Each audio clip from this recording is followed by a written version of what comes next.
Hello student, welcome to my channel Pratishtha classes. मैं हूं मीना मिश्रा। हम लोग चैप्टर नंबर 3 का pair of linear equation in two variable ये कर रहे थे और इसमें हमने एक्सरसाइज 3.1, 3.2 कंप्लीट कर लिया और 3.3 के क्वेश्चन नंबर 1 हमने कंप्लीट कर लिए। तो 3.3 क्या था हमारा? सब्स्टिट्यूशन मेथड से हमें एक्स और वाई की वैल्यू फाइंड करनी थी। तो यहाँ पे अब क्वेश्चन नंबर 2 हम स्टार्ट करेंगे। Solve 2x plus 3y is equal to 11 and 2x minus 4y is equal to minus 24 and hence find the value of m for which y is equal to mx plus 3।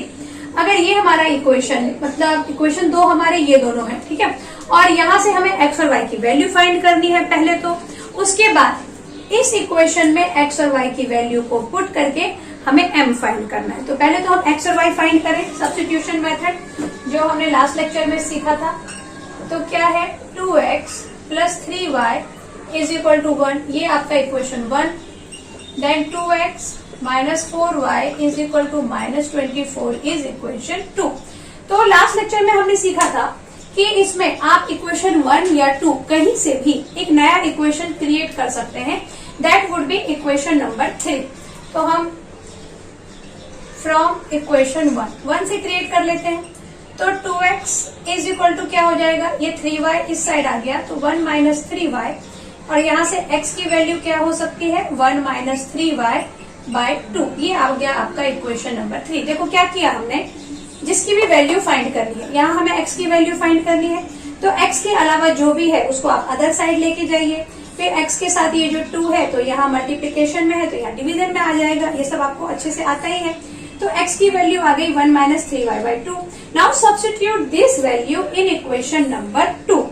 ये भी मैंने आपको last lecture में बताया था कि जिसमें से हम इक्वेशन 3 बनाएंगे उसके बाद जो आपके पास इक्वेशन बचा हुआ है उसमें हम उस वैल्यू को सब्स्टिट्यूट करेंगे। तो यहाँ हमने इक्वेशन 3 इक्वेशन 1 से बनाया, तो अब इसको हम इक्वेशन 2 में सब्स्टिट्यूट करेंगे। तो यहाँ लिख देती हूँ सब्स्टिट्यूटिंग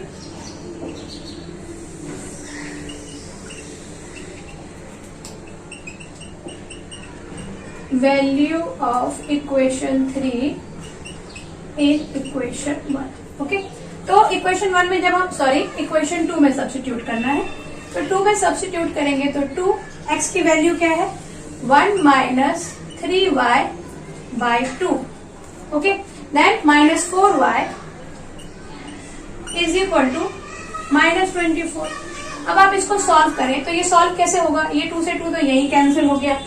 अब क्या बचा यहाँ पर? देखो यहाँ बचा 1 minus 3y minus 4y is equal to minus 24। यहाँ y लाइक टर्म है, इसको हम प्लस कर सकते हैं। Minus minus plus, sign minus का आएगा और ये जो 1 है वो इधर आके हो गया -1। तो 7y इज इक्वल टू 24, ये हो गया 25। तो y की वैल्यू कितनी आ जाएगी? y की वैल्यू हमारी आ जाएगी, लेकिन हमारी y की वैल्यू रॉन्ग क्यों आ रही है? क्योंकि यहाँ पे क्वेश्चन में देखो 3y इज इक्वल टू 11 है और मैंने यहाँ पे 1 लिख दिया है, ये 11 है। तो यहाँ से 2x is equal to 11 minus 3y, तो x is equal to 11 minus 3y by 2। तो यहाँ पर ये 11, तो यहाँ पर भी 11 और यहाँ पर भी 11। ओके, ये एक 1 की वजह से इतनी प्रॉब्लम हो रही थी। तो अब हमने ये 11 कर दिया। अब आप क्या करेंगे? इसको माइनस माइनस प्लस होता है और साइन माइनस का, तो 4 1 is 5 and 2 1 is 3। Minus minus is cancel. Now value of y is equal to 35 by 7। Then y is equal to आ गया हमारा 5। अब ये जो y 5 आया है इसको हम कहाँ सब्स्टिट्यूट करेंगे? इक्वेशन नंबर 3 में। तो यहाँ लिख देते हैं substituting value of y in equation 3। Okay, तो इक्वेशन 3 में जब हम इसको सब्स्टिट्यूट करेंगे तो हमारा क्वेश्चन क्या बन जाएगा? देखो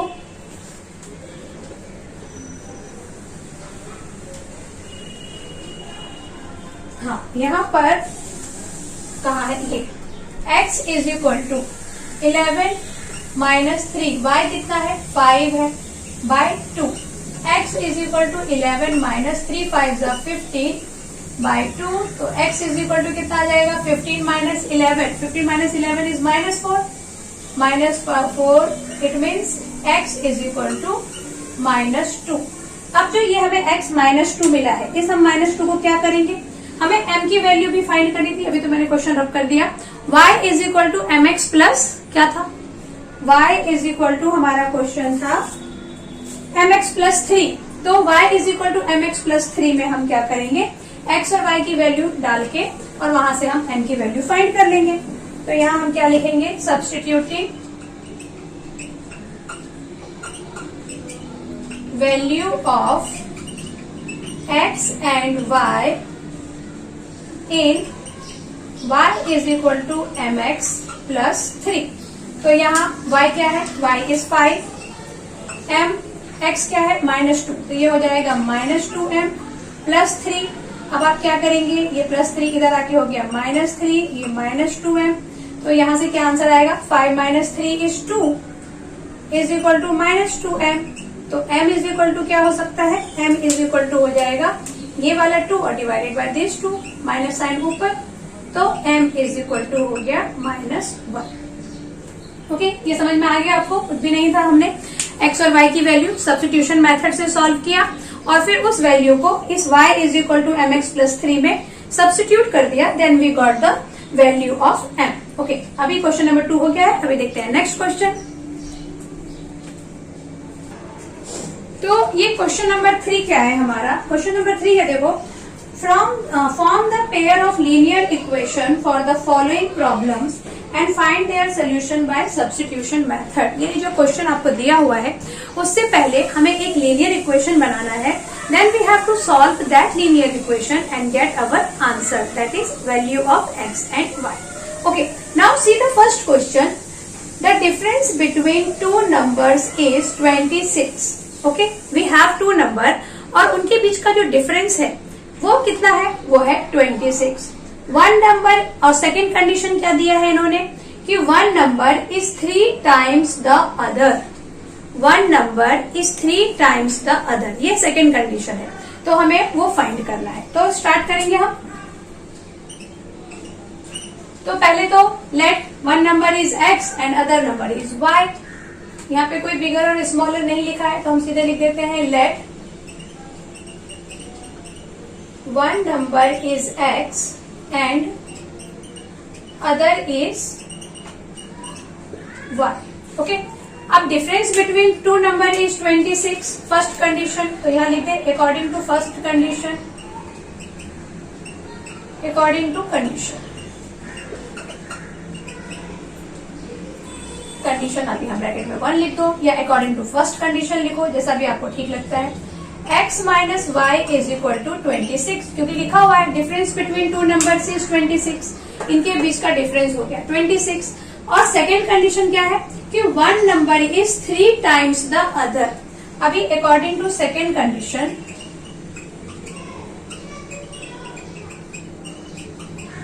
अकॉर्डिंग टू सेकेंड कंडीशन क्या होगा, according to second condition one number is 3 times the other. तो वन नंबर हमारा x है और अदर नंबर y है, तो x is 3 times the other, ये x is equal to 3y, यानी ये नंबर इसका 3 टाइम्स है, तो x is equal to 3y। तो ये हमारा इक्वेशन 1 हो गया और ये हो गया हमारा इक्वेशन 2। अच्छा, यहाँ पे एक हमारे लिए फायदे की बात ये है कि आपको इसमें सब्स्टिट्यूशन मेथड लगाने के लिए इक्वेशन 3 नहीं बनाना है। क्यों नहीं बनाना है, क्योंकि ऑलरेडी जो हमारा इक्वेशन 2 है वो देखो किस फॉर्म में लिखा है, x is equal to 3y, तो हम सीधे इस 3y को यहाँ इक्वेशन 1 में सब्स्टिट्यूट कर देंगे। ओके, तो करते हैं, यहाँ पे क्या लिखेंगे हम,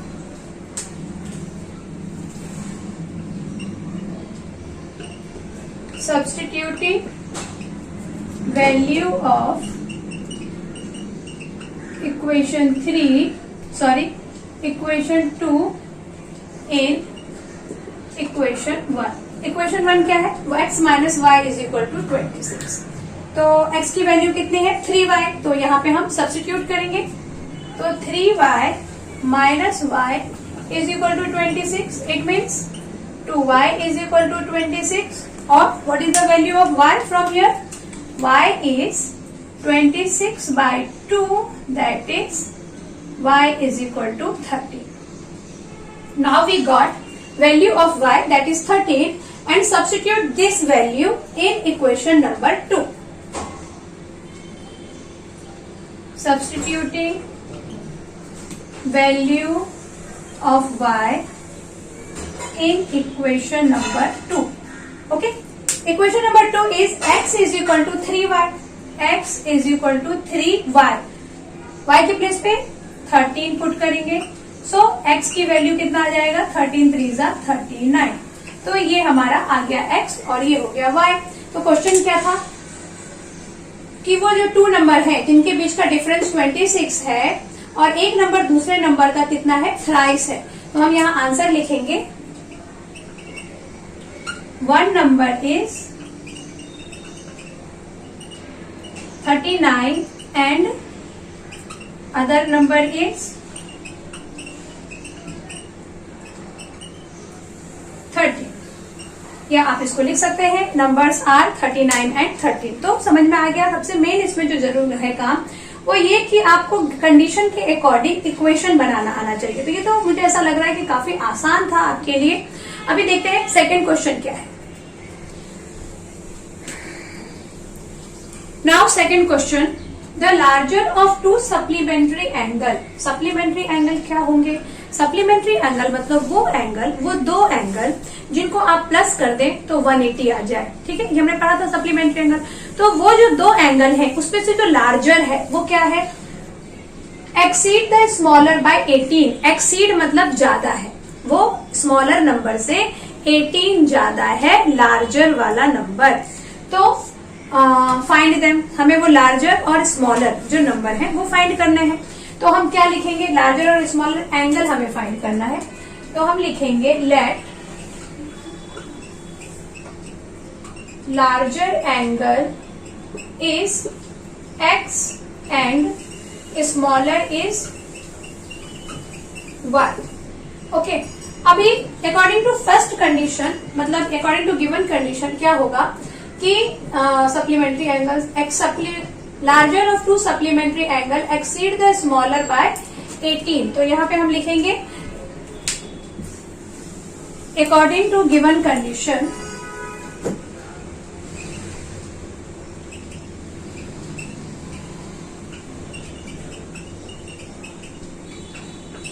अकॉर्डिंग टू गिवन कंडीशन क्या होगा कि जो लार्जर है वो स्मॉलर से 18 एक्सीड कर रहा है, मतलब वो उससे 18 ज्यादा है. तो ये लार्जर नंबर हो गया, स्मॉलर में प्लस 18 कर दो तो ये लार्जर नंबर आ जाएगा. ये हमारा हो गया इक्वेशन 1.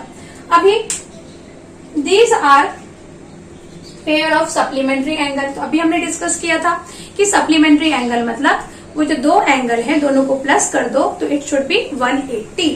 तो यहाँ पे क्या हो जाएगा, x plus y is equal to 180 degree और Q हो जाएगा supplementary angle.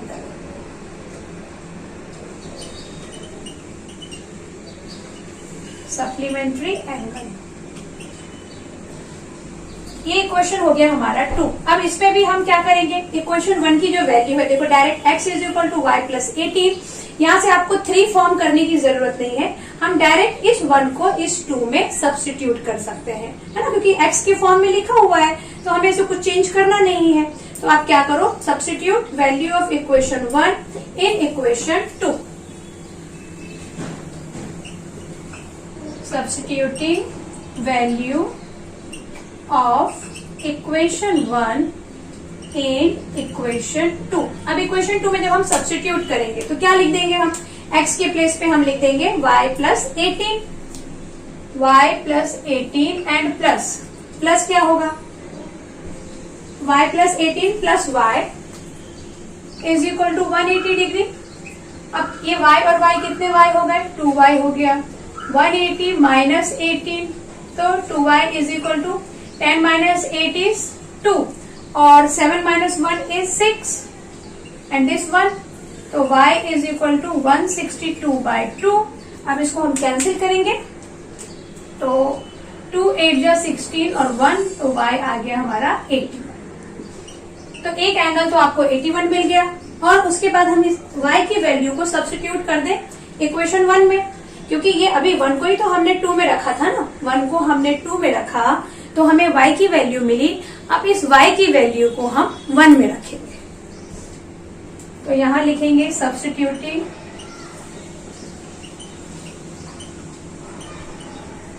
Value of y in equation 1। तो 1 में आप रख दीजिए, तो x is equal to y क्या है 81, यहाँ रख दो 81 प्लस 18, तो x इज इक्वल टू आ जाएगा आपका 99। तो हमारा जो स्मॉलर एंगल है that is 81 and the bigger angle is 99। तो ये आप अच्छे से समझ गए। सब्स्टिट्यूशन इक्वेशन मतलब हमने यहाँ पे मेथड यूज किया, लेकिन हमने इक्वेशन 3 नहीं बनाया क्योंकि ऑलरेडी हमारे पास ये वेल अरेंज्ड है। इक्वेशन 3 हमें क्यों बनाना पड़ता था, उसको अरेंज करने के, x की वैल्यू या y की वैल्यू हम लेकर आए देन सब्स्टिट्यूट करें, लेकिन यहाँ पे तो अरेंज है ना, तो फिर क्यों रखना है। तो x की जो भी वैल्यू थी वो हमने y में पुट किया, हमें y की वैल्यू आई 2 में पुट करके, और जो y की वैल्यू आई उसको हमने वापस 1 में सब्स्टिट्यूट कर दिया। तो ये क्वेश्चन आप लोग समझ गए। यहाँ पे आप आंसर लिखेंगे कि व्हाट आर देम, तो यहाँ हम आंसर क्या लिखेंगे, larger angle is 99 and smaller angle is 81। अब देखते हैं question number 3। Question number 3. The coach of a cricket team buys 7 bats and 6 ball. Okay. और कितने रुपए दिए उसने, 3800 पे किया, और क्या खरीदा उसने, 7 बैट लिया और 6 बॉल लिया। Okay, then later she buys 3 bats and 5 balls for ₹1750। अब दूसरी बार मान लो उसको और ज्यादा जरूरत पड़ गई बैट और बॉल की, फिर से उसी शॉप में गया और फिर से उसने क्या खरीदा, 3 बैट खरीदा इस बार एंड 5 बॉल ले लिया, और इस बार उसको पे करना पड़ा 1750 रुपीज। अच्छा, कॉस्ट ऑफ बैट और बॉल चेंज नहीं हुए थे, वो फिक्स थे, जो पहले दिन खरीदा वो भी और जो दूसरे दिन खरीदा वो भी। ऐसा कहीं मेंशन नहीं है कि पहले दिन या दूसरे दिन, जस्ट मैं आपको बता रही हूँ कि उसने 2 बार परचेस किया। Find the cost of each bat and each ball, हमें फाइंड करना है कि एक बैट का रेट क्या था और एक बॉल का रेट क्या था। तो ये तो आपको पता ही है कि जो फाइंड करना होता है उसको हम पहले x एज्यूम करते हैं। तो हम यहाँ क्या लिखेंगे, let cost of 1 bat is ₹X and cost of 1 ball is ₹Y। तो ये तो हमने x और y रुपीज ले लिया। अब उसके बाद उसने 7 बैट एंड 6 बॉल लिया।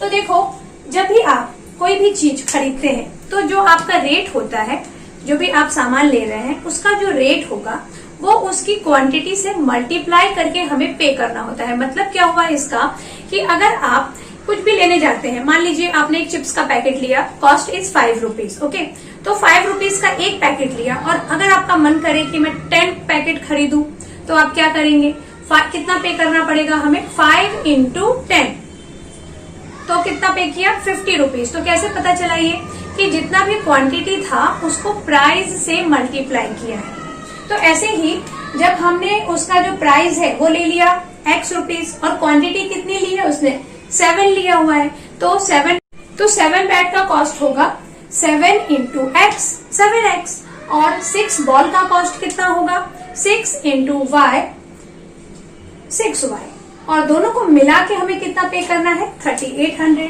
तो यहाँ हम क्या लिखेंगे, अकॉर्डिंग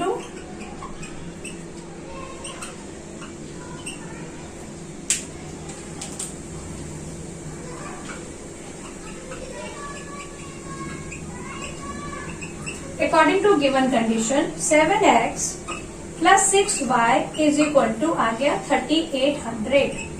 ये 7x क्या है, उसने x रुपीज देकर 7 बॉल खरीदी, तो 7 बैट खरीदा, cost of bat is x rupees, तो 7 बैट खरीदा तो 7x बैट का कॉस्ट हो गया, और 6y हो गया बॉल का कॉस्ट, और दोनों के पैसों को जब हम प्लस कर देंगे तो हमें 3800 मिलेगा। ओके, अभी सेकेंड कंडीशन क्या है हमारी,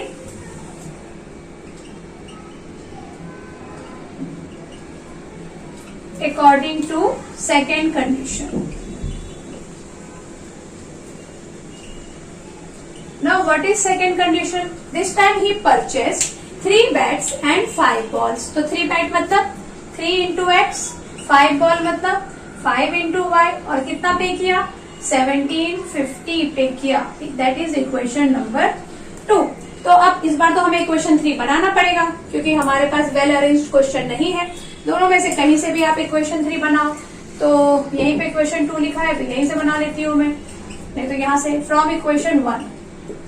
इक्वेशन 1 से हम इक्वेशन 3 बनाएंगे तो हम क्या लिखेंगे, 7x is equal to 3800 minus 6y, then x is equal to कितना आएगा 3800 minus 6y by 7। This one is our equation number 3। अब क्या करेंगे, इस इक्वेशन 3 को इक्वेशन 2 में सब्स्टिट्यूट करो। सब्स्टिट्यूटिंग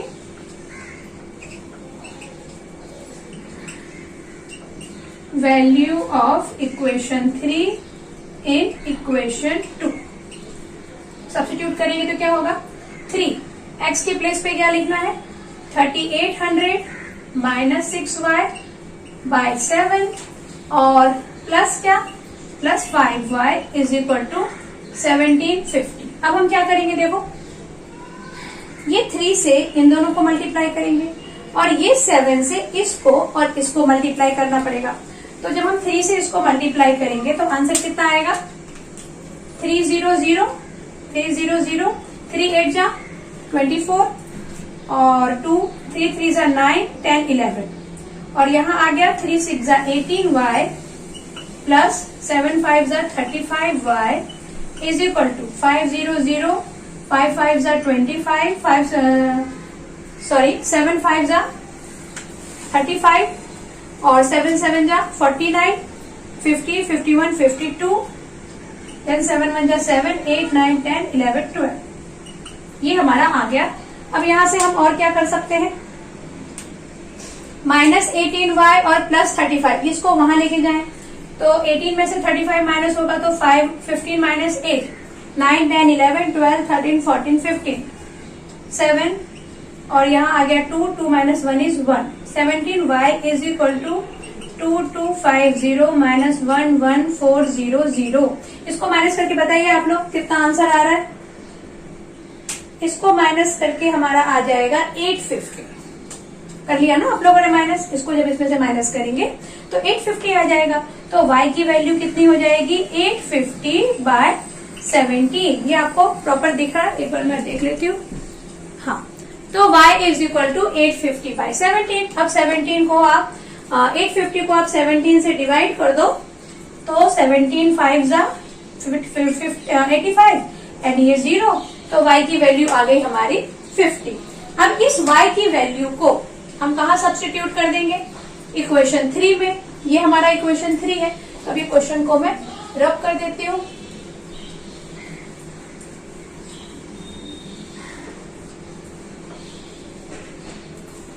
तो हम क्या लिखेंगे, सब्स्टिट्यूटिंग